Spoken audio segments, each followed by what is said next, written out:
Welcome everybody to this session of the EU Studies Working Group special session. I'm very pleased to be able to welcome Professor Fritz Scharpf, who is Emeritus Professor and former Director of the Max-Planck Institute for the Studies of Societies.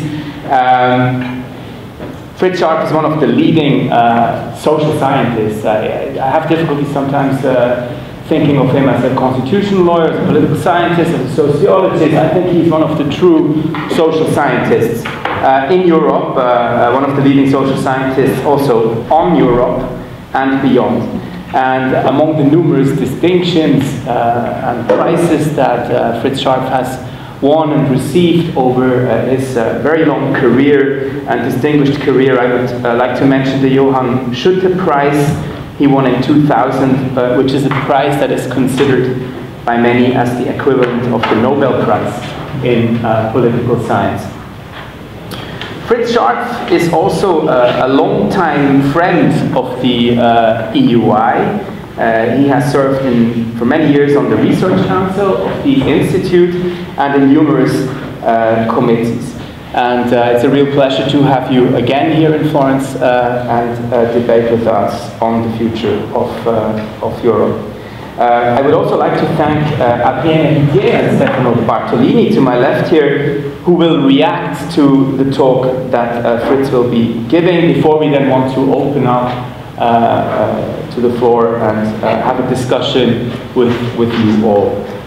I would also like to express a special thanks to Julian Schwarzkopf and to Rebecca Wolfberg from the EU Studies Working Group, who have been basically organizing this event. Also thanks to Valentina Bettin from the European Union Democracy Observatory, who helped with the logistics. I will be very brief with my introduction. I would simply like to recall a lecture not many of you have been at, a lecture that was given by Fritz Scharpf in 2008 on the 2nd of October, a UDU lecture as it is here in Florence, and the title of that event back then was Legitimacy in a Multi-Level Polity. And Fritz's argument back then was that legitimacy is some kind of functional prerequisite for voluntary compliance, a system where one can achieve losers' consent, which ultimately may lead to efficiency and efficient output. So legitimacy and efficiency are thus linked in Fritz's view, and they are in a relationship with each other and can even lead one to another. Now, today we're in 2012, October again. Fritz Scharpf is back, and this time the title of his talk will be The Economics of European Democratic Legitimacy. In 2008, Fritz gave his talk a mere 17 days after the Lehman Brothers had filed for Chapter 11 bankruptcy protection. Today, Europe is in the midst of the biggest economic, political, and institutional, I would say, crisis of the post-World War II era. And though I cannot really anticipate what Fritz will offer us today, but judging from the title of his speech, the focus compared to 2008 remains on legitimacy, but with the multi-level polity being somehow replaced by economics. Still, the question of the polity cannot be ignored. Today, the crisis, as so many crises in the past, lead to positions that are taken as two antipodes of European integration. On the one hand, you have federalists that are scenting an opportunity for their dream to come true, some kind of federal state with its own taxing powers and majority-based procedures through which one can actually overcome the unanimity principle for constitutional change. And on the other hand, you have those who hear the Union's swan song in the distance. For them, abandoning the euro, returning to national monetary policy, and a general cutback on European competencies is the only way out of the crisis. And in the middle, you have those trying to reform the unreformable maybe, those fighting against the downgrading of entire countries by rating agencies, and opening one legally doubtful, by the way, umbrella after the other in order to stay as dry as possible from the economic thunderstorm Europe is undergoing right now. So whatever solution will be found, the question, I think, of legitimacy will remain central, in particular if it is linked or standing in a relationship, as Fritz has proposed for many years, with efficiency. So that's what I wanted to say to introduce your talk, and I would like to give you now the floor. Thank you. Thank you very much for the introduction, and also thanks to Rebecca and Maureen for getting me here. I very much enjoy being back here, and I have to say perhaps a sentence about the title. My position is that we cannot understand the challenges of that European legitimacy has to meet if we do not understand the nature of the economic challenges that the Euro area and the European Union is facing.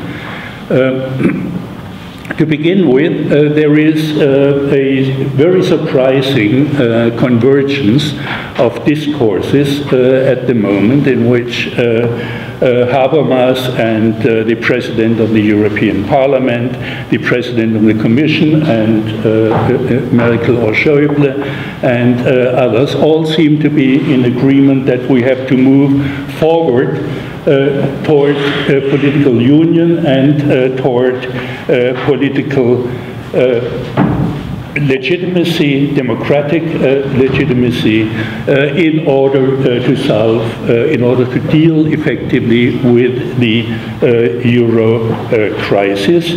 And in my view, there is a very strong subtext to that discourse, which cynically one might interpret as saying, let's democratize European institutions so that we can legitimately impose the policies we consider necessary anyway. And in order to deal with this kind of position, I wish to emphasize that, in my view, legitimacy must be seen as a relational concept, a concept that relates the severity of the sacrifices that have to be imposed with the capacity to legitimate of different types of legitimating arguments, structures, and processes. The need for legitimacy increases with the severity, and the capacity for legitimation depends on the strength of the justifying arguments. And as I've pointed out elsewhere, democratic legitimacy has two dimensions: output-oriented arguments, buon governo, think of the Lorenzetti fresco in Siena, and input-oriented arguments, responsive government, think of much of the work of Peter Mayer at this institute.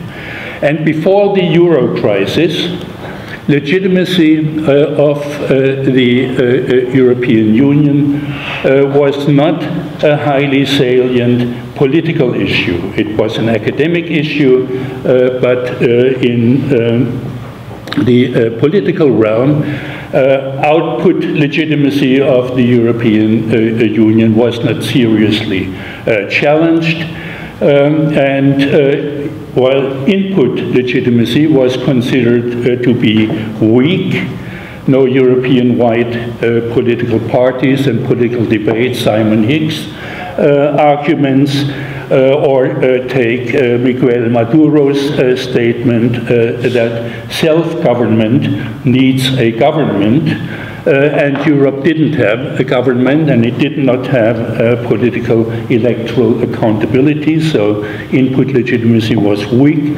But at the same time, the policy output of the European Union was relatively low in political salience.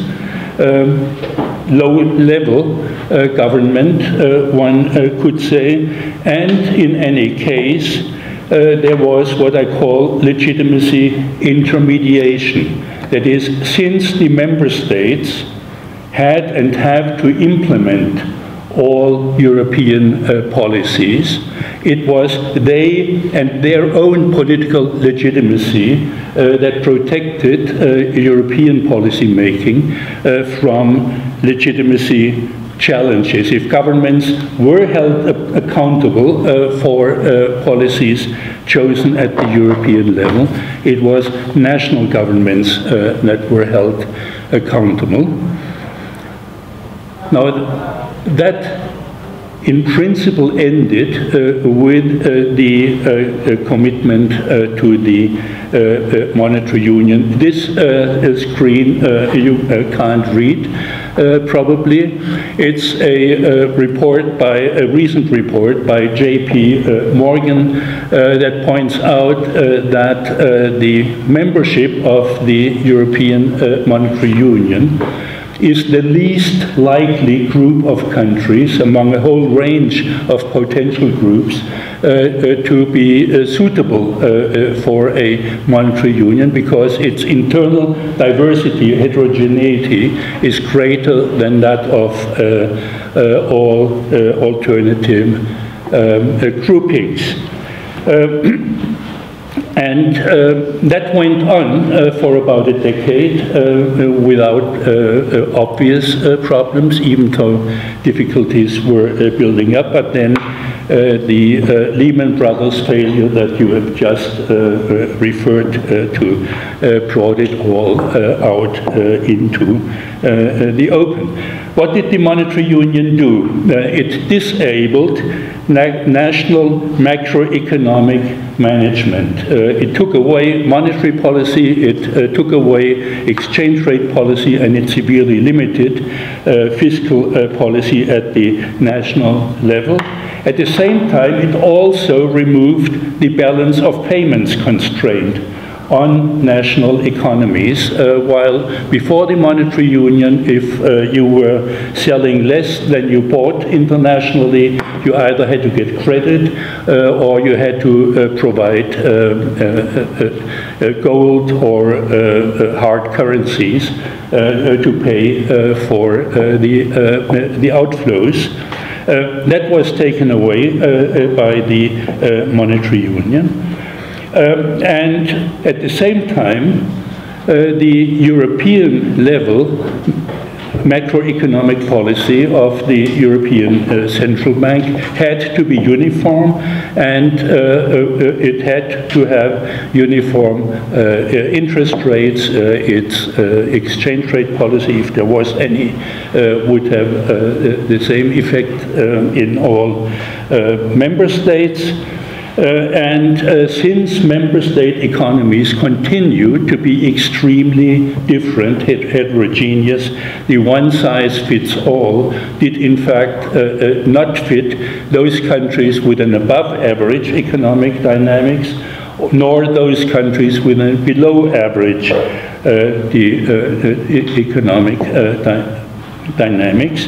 So as a consequence, the beginning of the monetary union meant a deep recession in Germany and a credit-financed boom in what we now call the gypsy countries, Greece, Ireland, Portugal, Spain, and perhaps Italy.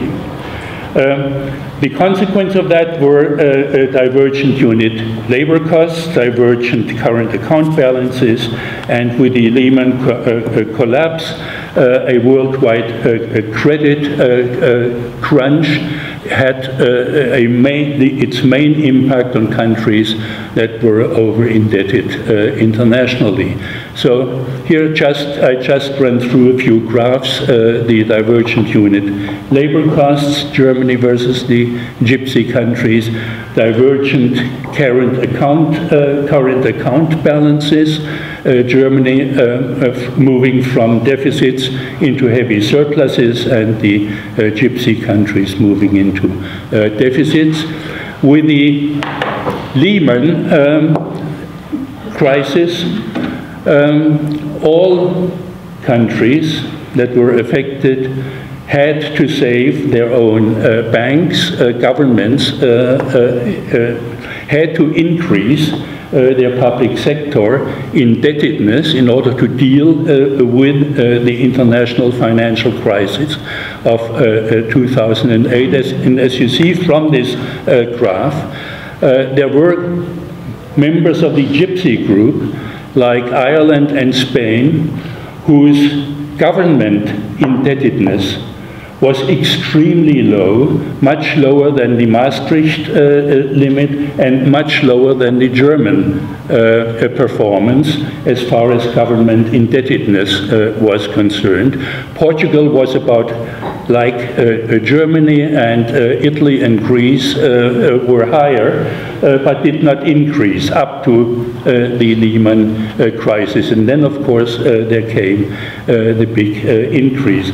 So the interpretation that has been abroad in Europe in the last few years, that it was reckless borrowing by gypsy governments that caused the euro crisis, is simply wrong. It wasn't government indebtedness up to the Lehman crisis, and the problem only began after the Lehman crisis. But capital markets that had in the past, in the run-up to the monetary union, produced rapidly converging interest rates on government debt, so that by 2000, the interest on government debt was practically identical in Germany and in the gypsy countries. And then it remained at that level of very low interest rates for government debts until the Lehman crisis.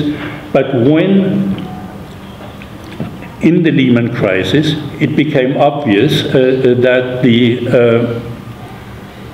current account deficits impaired the ability to pay of countries that had very high current account deficits, and that if these countries, if the economies were over-indebted, that would also throw in doubt the capacity of governments to repay their public sector debt. Then suddenly interest rates on government debt diverged again, and that meant we were moving into the euro crisis, because with very high thresholds of interest rates in gypsy countries, the ability to pay of Greece and then of other countries became indeed doubtful.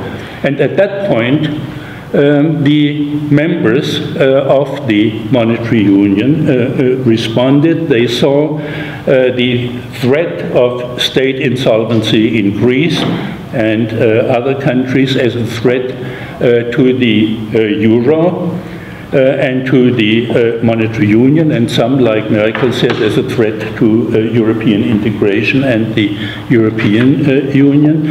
And so they agreed to create rescue funds financed from national budgets that were never big enough and never certain enough to really prevent current speculation on national debt. And at the same time, because these rescue funds were financed from national budgets of the creditor countries, it seemed approach to the countries that received rescue credits. These austerity requirements, which were extremely tough, had the effect of deepening the economic and social crisis and requiring structural reforms, to which I will turn later. So what I'm trying to show here is that the period after the beginning of the crisis, the rescue operations and the conditionalities attached to rescue credits had the effect of deepening the economic and social crisis. GDP was falling and mass unemployment was rising fantastically in some countries, and it is still rising in a number of countries.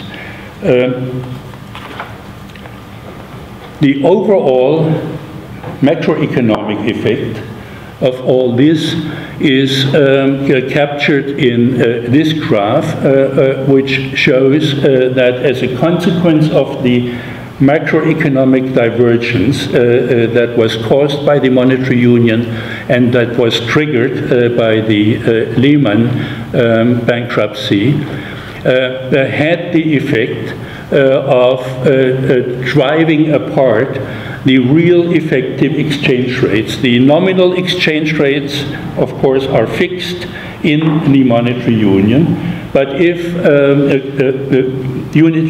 labor costs diverge as they do, and if economic developments diverge, that has an effect on the real effective exchange rate, and the overall effect is that as a consequence of this divergence, German exports are at this time subsidized by an amount of nearly 20% in inter-Eurozone trade, while the exports of Ireland, Spain, and other gypsy countries are penalized by very high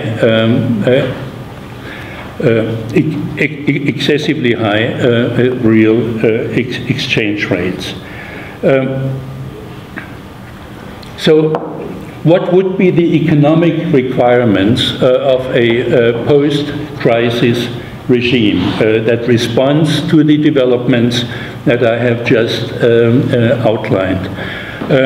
There are, in my view, three very different Euro crisis, types of Euro crisis that have to be dealt with.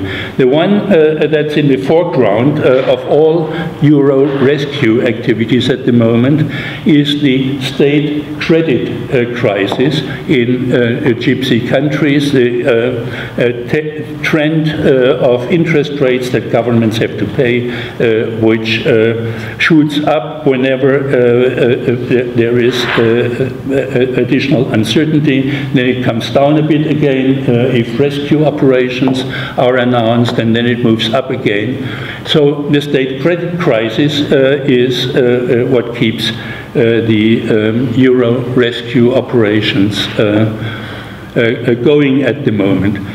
But in addition to this state credit crisis, there is this fundamental economic and social crisis in the gypsy countries that are affected, and these economic and social crises, as I've argued, have been actually deepened by the conditionalities attached to operations dealing with the first aspect of the Euro crisis, the state credit crisis. And there is finally the divergence of real exchange rates, or should one say the divergence of international competitiveness within the Eurozone that needs to be corrected if the economies of the gypsy countries are supposed to get back on a growth path that will overcome their economic crisis. And the policies that would be required by the three types of Euro crisis are very different in character too.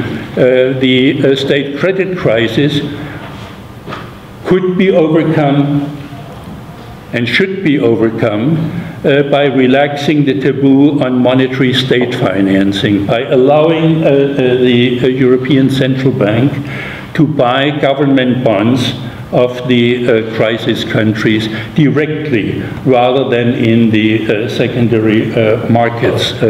Buying government bonds in the secondary markets has the perverse effect that the European Central Bank is issuing extremely cheap money to the banks in the hope that these banks will then be willing to buy government bonds at much higher rates. Instead, it would be much preferable if the ECB could finance state bonds directly. But that's a taboo that nobody so far, not even the ECB itself, is willing to touch. Secondly, the economic and social crisis would require, in an ideal world, a massive Keynesian reflation that, since it cannot be financed locally, would require massive European transfers of funds, not just credits to deal with the state credit crisis, but substantial transfers to finance a fiscal reflation of these economies. But unfortunately, there is the third, the effective exchange rate or competition crisis, which would require the forced convergence of effective exchange rates. That is, the German effective exchange rate would have to be pushed upward, and the gypsy exchange rates would have to be pushed downwards. And as I'll show, this is going to be the toughest of these requirements to be addressed. The basic problem then with which we are faced is macroeconomic imbalances that have been generated by the EU. One size fits none. The cause are massive disequilibria in national economies. These internal disequilibria create external imbalances signified by current account surpluses and deficits, by capital exports and imports, and by rising and falling international competitiveness. The problem is that we do not have a European macroeconomic policy that could deal with these external imbalances. We do not have, and we probably cannot have, differentiated monetary policies issued by the European Central Bank, with higher interest rates for Germany and lower interest rates for Spain, controlled by ECB policy. And we do not have a European budget that would allow for counter-cyclical European-financed fiscal policies to deal with the crisis. And the basic problem remains that the EU, the monetary union, has disabled national macro responses. Deficit countries cannot use monetary restraint to reduce domestic demand and to reduce imports, and they cannot use monetary nominal devaluation to reduce imports and to increase exports.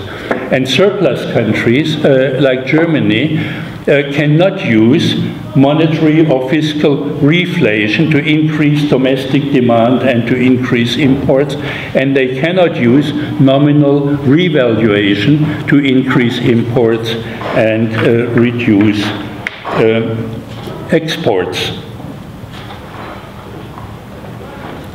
So what remains, which policy options do remain to deal with the current crisis. The only options that we have, we do not have European macroeconomic responses. We do not have national macroeconomic responses. So what is left is national incomes policy and national supply side policies that deal with these imbalances. That is, states with external deficits should use incomes policy to reduce social incomes in order to reduce imports, and they should try to reduce wage incomes, nominal wages, to increase exports and profits and to reduce imports. And surplus states like Germany should increase social incomes to increase imports. The problem is that the Stability Pact doesn't allow them to go into deficit to do that. And they should increase wages to reduce exports and profits and to increase imports. And nobody knows how governments can do that. And if it were possible to specify these national adjustment responses, it would be obvious that they are not what economists would call incentive compatible. First of all, their effectiveness and political feasibility remains doubtful. But the surplus states, like Germany, would lose exports, they would lose jobs, and their firms would lose profits. And there is no economic pressure on them to do that. The economics of the situation do not force them to make these politically and economically painful adjustments. And the deficit states, likewise, if they were following these recommendations, they would have to deepen their own social crisis. And again, they are not under an economic pressure to adjust. There is no, even now, there is no balance of payments constraint. They can continue to run a current account deficits, and while these are no longer financed by private banks crediting banks in the gypsy countries, they are now financed through the European Monetary Union by what's called the Target 2 balances, where the deficits are run up on the balance sheet of the Monetary Union and the surpluses are run up on the balance sheet of the Monetary Union. And any deficit of exports or surplus of imports still gets refinanced by capital transfers from the surplus countries to the deficit countries by way of the monetary union's Target 2 balances. As a consequence, because there is a lack of economic pressures, economic constraints, the national adjustments that would be required will not come forward voluntarily. So the consequence is there is a need for European compulsion if there should be ways of dealing effectively with these imbalances that are being caused by the monetary union. Defending the monetary union requires compulsory interventions from the European level. And to make things worse, these interventions have to be discretionary. They cannot be rule-based. The diversity of the member state economies and the contingency of economic conditions makes it impossible to create a rule-based economic governance system. And these interventions cannot be at the macro level affecting aggregate demand in the various states without interfering with the adjustment of relative prices below these macroeconomic aggregates.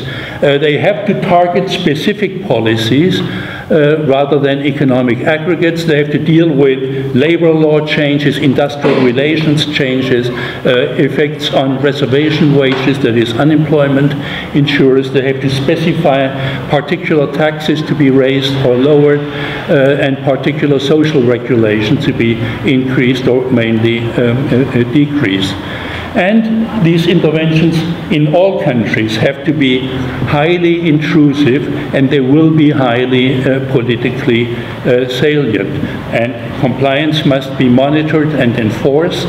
Local monitoring and direction of the type that the Troika is practicing will be necessary. And there have to be massive sanctions that cannot be subject to political bargaining in order to deal with their impact.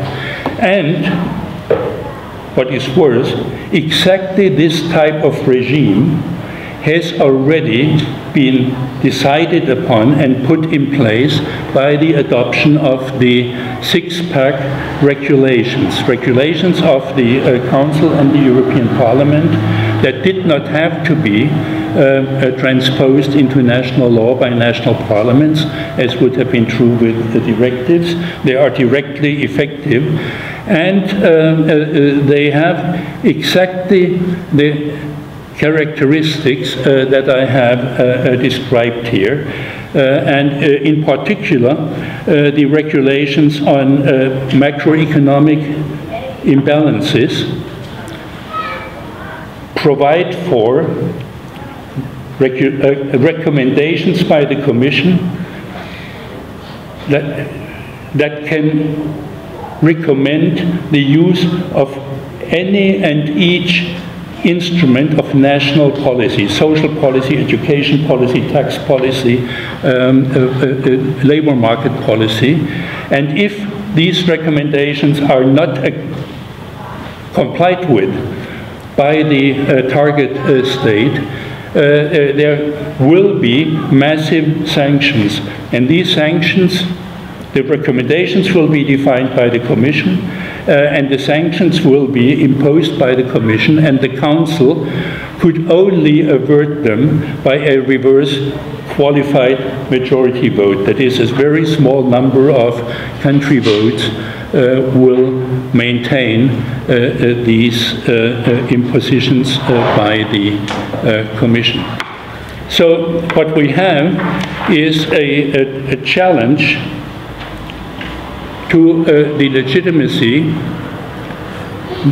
No, what we have is a challenge to legitimacy that is defined by having to legitimate a European authoritarian regime. Its output legitimacy remains highly uncertain. There is no input legitimacy at the national levels. The adjustments are not incentive compatible. They are unlikely to be chosen by competitive democracies. They have to be imposed and if not complied with, enforced. So there's no national input legitimacy. And at present there's also no European input legitimacy. The Commission, which runs the show, is not itself supported by democratic legitimacy. The Council that is formally backing the decisions proposed by the Commission its members are legitimated by votes in their national constituency. But the German electorate cannot authorize Merkel or Schäuble to impose constraints and sanctions on Greece. And the Greek electorate is, of course, not present at the European table because the target countries have no vote in the decisions of the Council. So these intergovernmental decisions in the Council cannot claim democratic input legitimacy because they're based on national electorates and they're imposing decisions on countries other than those who have supported them. So if we should think of how such an authoritarian regime at the European level could be legitimated, we have to take those who propose the solution to the euro crisis should lie in moving forward to more Europe, to create a political union to save the euro. We have to ask them what could be the structure of legitimacy of such a political union that is able to save the euro on the terms that I have described. And the proposed legitimating architecture is, of course, we should have European Parliament elections in which the European parties run candidates for the position of Commission President, and the hope is that these elections would then politicize European policy choices, that European policy choices would be presented in these European Parliament elections, and then the choices would have political support. The President would be supported by a parliamentary majority coalition, and the European Parliament will then be able to authorize these euro rescue measures, and the European Parliament coalition itself would then be accountable to the European electorate. The problem is that the euro rescue measures cannot be rule-based. They cannot be defined by legislation ex ante. They must be discretionary and ad hoc. They have to be highly intrusive and highly politically salient, and they cannot respect, as the six-pack regulations do not respect, the existing distribution of competencies between the European Union and its member states. They have to intrude on the full range of national competencies. So the issue is, can we legitimate a discretionary central state, can we legitimate discretionary central state interventions that potentially can reach all member state policy choices? The philosophy that would support that is of a Jacobin or Leninist variety of democratic centralism. It's unheard of in any existing democratic federal state. No existing democratic federal state would be able to exercise the powers that would be necessary here, or that are already in place under the six-pack regulations. And of course, the European Union and the monetary union are still very far from being a democratic federal state. Could the European Parliament majority authorize such interventions legitimately? As I try to point out, the diversity among the target countries, the target economies, is so enormous. Greece is not Ireland, and Estonia is not Slovenia, and France is not Germany, and each of them would require different packages of measures to cope with the problem, and each case would have to be settled on its own merits. So the ideologies of European party families would not really resolve any of these issues, and if they should be left to majoritarian determination in the European Parliament, the hope that's voiced by practically everybody who is coming forward with such proposals, that the European Parliament would sort itself into a conventional left-right coalition opposition patterns.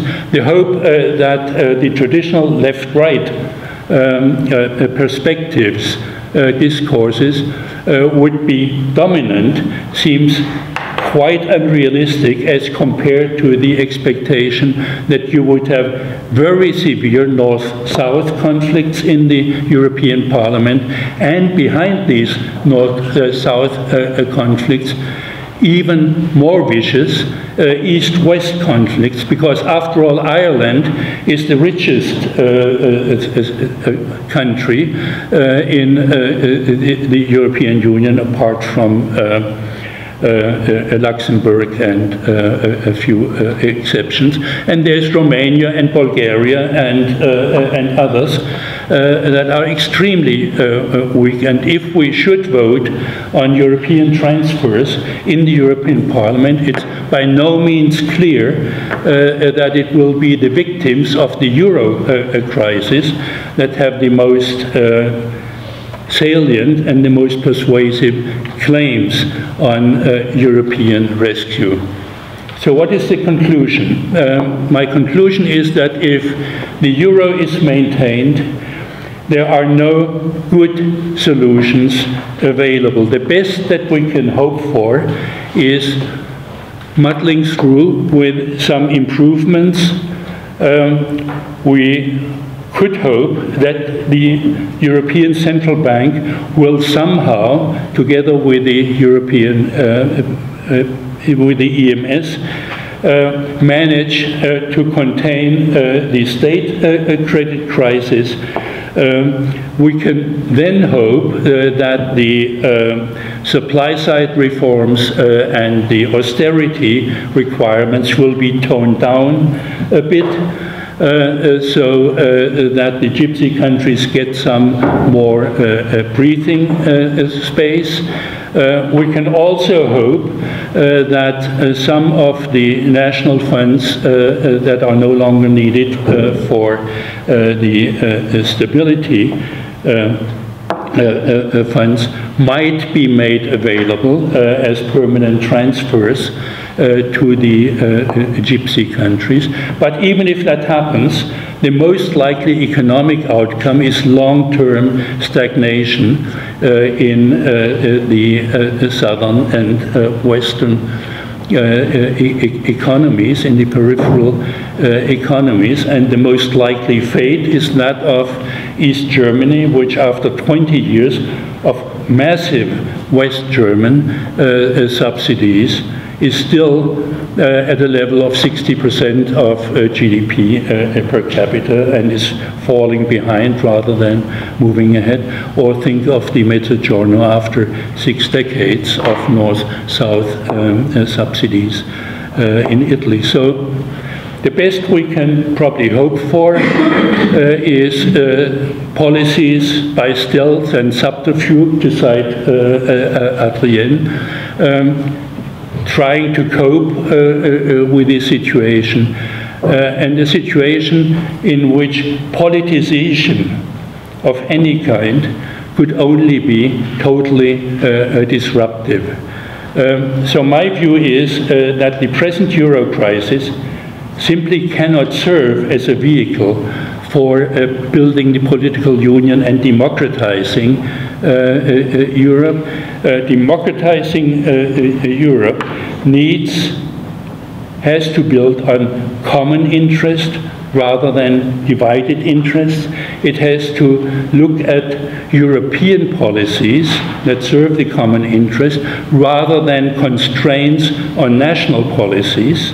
And it has to use European resources rather than requiring the commitment of national resources.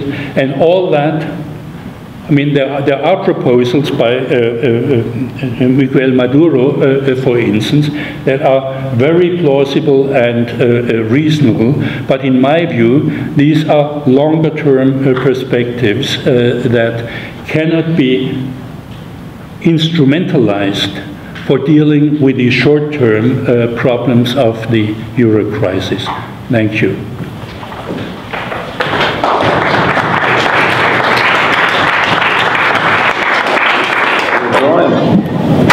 Adrienne, you've been mentioned on the last slide. I would like you to react right away. Yes, I'm happy to react in kind of general terms where I fully agree with Fritz, and then just ask a few more specific questions after the general kind of statement. I think in your conclusion, in a way, you really kind of pinpointed down exactly what the problem actually is of the European Union faced with a financial crisis and the subsequent fiscal crisis of sovereign states, that it actually was with its incremental orientation of policy change, it's not kind of made to react to a crisis. And so what it tends to do, or the options and the policy possibilities were when it was faced with this financial and fiscal crisis, you listed them: austerity, debt restructuring, break up of monetary union, quantum leap in European integration, which you said could not happen. ECB steps in as a kind of a fallback position faced with the lack of possibility of member states to agree to come to a quantum leap of European integration. And so what we got, in a way, is this linking of austerity policy, debt restructuring, which were unavoidable in a way. The quantum leap was not possible in the short run, and I would agree with you, need at least 10 years to be brought about, if at all, and breaking up would be enormously costly, and there's no option. So what happened, what we did see, and you mentioned in your presentation, is austerity with all its problems for the gypsy states, debt restructuring, plus interventions of the ECB, which we found as a package of measures in order to do, in a way, continue on this incremental path, to buy more time, to buy more bonds so that the referee states can buy more bonds, that the prices of their bonds go up, gives them time to adjust economically. But that sense that would mean, hence then, a kind of a financing which is generous enough for that readjustment can take place in the periphery over maybe 5 to 10 years, and the recapitalization of their banks, and inflation in credit countries. But you said, and what I found very interesting, you said, so what are the economic incentives for both sides to do that? There are really no economic incentives to engage in that, and therefore, as you said, therefore you need compulsory measures from the European Union, from the Commission, to step in and say, you member states do this in particular in a discretionary way because the economic situations are so different, because, as you rightly said, monetary union has increased macroeconomic divergence, and not what we expected to happen. So that's in a way what we have gotten so far. And it shows that the European Union is, as it has been from the very beginning in a way, what has been called nor fish nor fowl, neither fish nor fowl. But it's a 50-50 kind of polity, not a federation, but it's not just a currency union either. And I think what is the most difficult thing, in a way, is to, when we know that it's unreal and unrealistic to expect a political union at this point, And I think you have very convincingly shown why this is impossible at that point. So we have, in a way, an incomplete union, or the least of a political union which one could need. But at the same time, in a way, we have to be careful that these partial transfers which are being conducted, particularly in the peripheral states, economies, are not linked to political disruptions, which we already kind of see taking shape, which may become very, very problematic for further development. In a way, sadly to say, I think a federation would be necessary. At the same time, it is impossible. It's impossible to go for it at the present moment with this divergence, because I think national electorates just wouldn't be willing to go for it. Not in the north, but not in the south either, not in the periphery either. Therefore, we are left with the situation in a way of crisis as an employment condition with incremental measures, which in a way, as you have seen, you read the newspapers every day, what is being happening, Eurozonization of the banking system, which is in the process of being legislated, tolerable terms for funding adjustment for the peripheral economies. And as I completely agree with you, more flexibility for national fiscal targets, more time for all these states. It's totally unrealistic to think that this can happen next year, or 2 years from now, or 3 years from now. Totally unrealistic. At the same time, we have this kind of hidden or covert process of integration where tax policies by step will become more centralized. More and more things are taken over by European regulatory networks, which do amount to a certain centralization of power. And as you pointed out correctly, I think, is that if we look very closely, and that is something which has actually happened with the support of the European Parliament, which was actually even stricter in adopting the six-pack regulation by saying there should be automatisms which are introduced. This kind of control behavior of the, what you call the authoritarian regime, has been fully supported by the Council and the Parliament, and is, as we speak, is being applied. It's applied in a very lenient way so far, which is interesting to see. It hasn't been, or at least to my knowledge, there haven't been any concrete measures yet where it would be said, now it's this particular measure can't be, is not acceptable, or particular member state will, because it will be too costly in view of your budget deficit.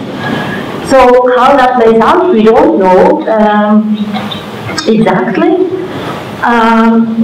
So we have the economic surveillance, entire pack regulations and one directive plus 2-pack, and steps and interim instruments which go in the direction of a fiscal union, which you see now the Van Rompuy proposal, for instance, which is coming out in the last days, which is proposing fiscal capacity, and among other things this employment fund, European Employment Fund, where I could imagine that this would be a measure which would find support among member states and member governments of all types, in view of political pressure also in the peripheral states, that the way such incremental or partial measures will be taken to somehow keep the system afloat and see us through the next 5 to 10 years. Thank you very much, everyone. To carry on a few words, because it's very difficult for me to comment on Fritz's paper for the very elementary reason that I basically agree on every single word he has said. And it has expressed in a marvelous way concern that I myself have had since long. Not, of course, in relation to the specific crisis, particularly devastating. Perhaps Fritz hasn't mentioned a few other things that are particularly important in the perception of the crisis country, gypsy country, or South countries. I mean, it is not only an imbalance between South and North, there is an imbalance also between in and out. If you look at those countries that are outside the euro, they are doing much better than the countries in the South inside the euro. It is a bit of a mystery, if you want, to understand why Britain, for instance, was a huge deficit and has no hope whatsoever to get to the 3% in the next few years, finances public debt at 1%, while the other countries have to pay 5% to get the same. Poland is doing fantastically well, and of course is considered, well, we want to join the euro, but let's see. There is also this peculiar other imbalance between those in, those out. Although we know that exit is not an easy, absolutely an easy option. This problem comes from very far, in my opinion. I would have that. It is a long time that in the EU we have a constant, persistent, dramatic imbalance between the political production of the new center and the capacity to sustain this production in legitimacy terms. This is an imbalance that has occurred very often in the history of political entities, and which was typically, I mean, that period of increasing treaty reform that led from the late 80s to the late 90s was, in my opinion, catastrophic when you look at the system in its indeed capacity to sustain the policies it was actually adopting with such a terrible speed. I have another comment, which of course is not part of Fritz. When I consider the situation, I consider that some countries should seriously consider option B, that is exit, and should be considered more seriously than they actually do. It seems to be a sort of common consensus that the euro has to survive. I know two things. The Italian government, let me mention only my country, is absolutely, it cannot conceive. At the moment we are governed by a government which I have high opinion of, but cannot conceive of an option B. But the central bank in Rome is studying it. I mean, of course, you all know that the central bank was, since the beginning, very doubtful about the euro, and probably they were right, we can say today. I don't know if the other countries are of that sort. But the exit option is not discussed except in circles of experts, which I'm trying to understand. Let me move on to another aspect that perhaps you could have mentioned of this paradox.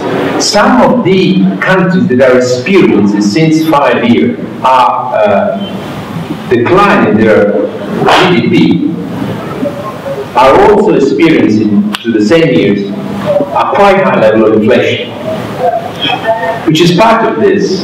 Now, this is against economic theory. Economists have some difficulty to explain how we can have a 5 year of recession and 4% of inflation, which seems to be the real inflation. 4% in some cases. Yeah, I mean, but how that happens is probably part of the picture that Fritz described. So these are, as you can see, these are very scattered notes, but they are, I think, reinforcing. The politicization. I mean, there has been one moment in my life in which I decided to go public with my opinion was against this idea, because I found completely unsound, and to be unsound wouldn't be a problem. I thought since the beginning that it was absolutely counterproductive. So we are creating more problems rather than solving anyone. Some measures do not solve the problem, okay, some exacerbate them, and that was certainly one of them. and it was, I think, articulated in a sort of way that the French would call chevalier, somehow an easy way to find solution in the historical example of the nation state, and particularly of some of the nation states, because this majoritarian obsession has never been part of certain culture of the continent. I don't want to repeat all this, but I think that what Fritz articulated very well is one simple or two simple basic law of politics. There is no majoritarian functional logic that can legitimate territorial issues. Full stop. You cannot invent, nobody has invented that institution to solve conflict that originate in interterritorial problems, whether they are ethnical or economic, that can be solved by a majoritarian mechanism. These are no postulates. There's no way you can be as creative as you want in inventing solution, electing this, electing that, but you will not be able to solve this problem. Which, of course, brings us back to the first predicament of politics. There is no way to have a rule for decision unless you have predefined in a contractual way the entity and the power of that. You can't get both at the same time, and it cannot be. And incidentally, let me add another question, which is perhaps even more pessimistic, but it is behind no, it's more pessimistic than what Fritz said. Because Fritz said, you could even think about European democracy if you were doing so in a consensual way, in a period in which resources are available at European level without redistribution territorial. So in certain conditions you might think of doing some step forward. I'm even skeptical of that. Because if you look through the history of mankind, we have seen, and of course history of mankind is not finished, therefore I could be démenti, as you say, proven wrong tomorrow. We have seen all sorts of authoritarian, totalitarian entities over time democratizing. We have seen this. I've never seen an inherent exit structure like the market being democratized. That is, if you have a power, you can democratize it. If you have an exit structure, it is an exit structure. You will not create a movement to complain about the quality of the car you have bought. You'll buy another one. Very unlikely to have political structuring in this, and the EU remains an inherent exit structure, which is demonstrated every 2 minutes by continuously new emerging, advanced, now the last one is the Tobin tax, probably know what this could produce. But, and finally a word about the authoritarian regime. Yes, I can see there, Fritz, the logic that leads you, in a sense, almost if you want Hobbesian way.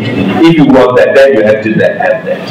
And I wouldn't have any problem with the authoritarian regime of the modern time, respecting human rights and property rights, but not being legitimate democratically. I mean, I think Fritz meant that, of course, authoritarian.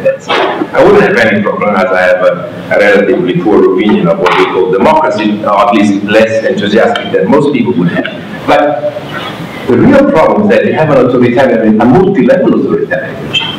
That is, you cannot have an authoritarian regime in Brussels and democracy at the national level. What would happen, what happens since always in the United States, the local politician going against Washington. The local politician will simply go against Brussels. Because you see, I think, and then I conclude, the key problem in Europe, if you want, it's an old problem. Now I need a bit of a drawing, but In every territorial consolidation, you have on one side the central builders, let's call the Brussels authoritarian functionary elites there. Then you have the local rulers, and these are the national governments, of course. And then you have the ordinary citizens. An authoritarian solution requires a Jacobi solution, requires strong link between the central builders and the ordinary people against the local rulers. And we don't have that. We have all agreed that we don't have that. So in a sense, otherwise the local rulers ally with the ordinary citizens against the central builders, which is very likely what is going to happen if we push the authoritarian solution. So again, I do not disagree with that. I have only a few side remarks. We have got in a trap. And indeed, the only hope is that a bit of this, a bit of that the Italians would implement their reforms, and the Portuguese would do the same, and the German would be a bit more flexible, perhaps willing to increase a bit their internal demands, and so on and so forth. But with no possibility to design a clear program or plan, with no possibility. In this context, I'm very worried also, honestly, by this idea that many people indeed express that the crisis is going to produce more Europe. That's one of those statements that, you know, nobody knows whether they have any real sense. I mean, in the situation that Fritz so powerfully described to us. But there are these apprentice witches that at every moment they find an occasion to jump into more Europe. Sorry, it was too long. Thank you very much. It's an issue. You have to have a clear, communicable solution that's simple enough to be communicated.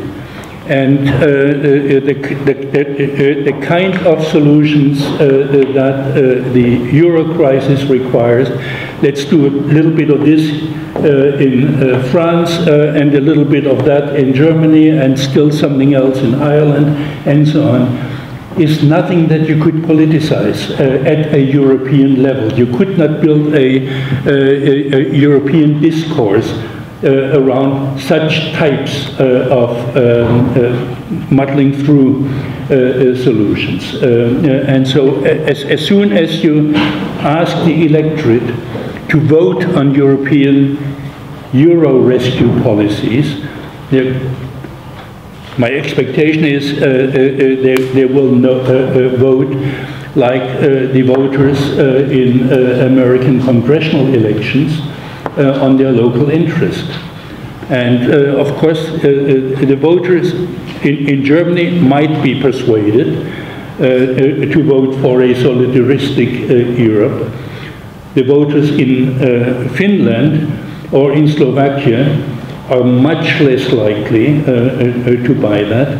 And the voters in Estonia or Latvia that have as high unemployment rates as does Spain or Greece, but no state credit problem because of the rigorous policies which they adopted. They will surely not see any reason why they should be solidaristic with countries that have not imposed such sacrifices on themselves.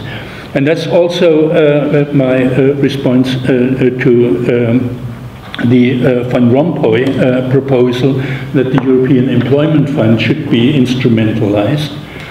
Once you do that, the question comes up, but why for Spain, why for Portugal, and not for any number of countries that have as severe or even more severe employment problems, and then the fund will not go anywhere. So with everything else, I'm in full agreement with everything both of you have said, except one point. Stefano, I think you're throwing out, well, maybe not the baby with the bathwater, but options that in the past have been relevant when you say you cannot democratize the market. As long as we had national economic boundaries, Swedish democracy could deal with the market in very Swedish ways that were very different from what the Germans did or what the Brits did. And what the Germans were doing was again different from what the French were doing. And in that sense, we have been able to democratize the market in some sense in the decades after the Second World War. And it's only when we have maximized capital mobility and have torn down all national economic boundaries that the national capacity to democratize the market has eroded and practically disappeared in many regards.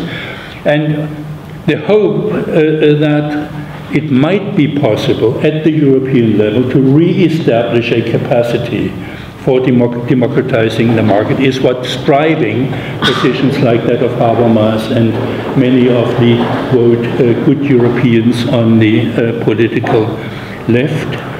What they do not see is, and do not acknowledge, is that the European integration has been the most powerful and most effective force in destroying economic boundaries. And it's practically impossible at the European level to re-establish these boundaries in an effective way. But still, that's the logic of the present debate. We can no longer do it at the, we have destroyed the preconditions for doing it at the national level. Can we recreate the conditions at the European level? That's what the debate ought to be about. And I don't think it's as foreclosed that the outcome will be as pessimistic as you say. I think the same. But not in the euro crisis. It will be even more difficult because the EU is more an inherent extraction than the nation states ever was. Yeah. May I just jump in, come back to one of the questions that was, in a sense, raised by Stefan on the very first one, was that basically, which you didn't really answer, is that this joint euro saving trap that you sketch out very well only exists in a sense if the euro saving strategy is the only option. Is it really, would be my question, following up on Stefan, is the redesigning of the current eurozone by redesigning it by coming up with a smaller eurozone, for example, wouldn't that be an option to overcome some of the economic problems we have? Partial exits, complete exits, accompanied by Marshall-type plans for those who do exit, etc. Is that? I've long argued that a return to the European monetary system that we had from 79 to 99 would be the solution. And it could be improved in many ways. I'm in full agreement with that. The problem is that so far in the political and in the academic discourses, the costs of transition are considered so astronomical, so unheard of, so undeterminable, that nobody has come up with plausible scenarios of how one could move from here to there. And since you cannot beat something with nothing, as long as there do not exist any type of analysis and constructive proposals on how this transition could be managed without catastrophic consequences. We do not get out of a situation in which the political discourse, not only in Italy but also in France and in practically all other member states, says we do not consider that option in any way in our considerations. There are individual politicians suggesting that Greece ought to go out, but that's immediately squelched by a broad consensus that says you cannot say that, it cannot be part of the political debate. And I would agree that allowing Greece to go out or Portugal to go out would have much worse implications than if we had a common, organized, orderly, planned transition from the monetary union to a more flexible system that reestablishes some degree of member state economic autonomy. And of course it would have to include a massive system of dealing jointly with the costs of having made the mistake in the past, calling it a European Marshall Plan or what you have. It has to acknowledge that it was a common mistake to create the monetary union, and there's a common obligation to bear the costs of getting out of it again. Throwing Greece out cannot be the answer. Okay, thank you very much. I'd like to open up at this point the discussion. I see Davide in the back.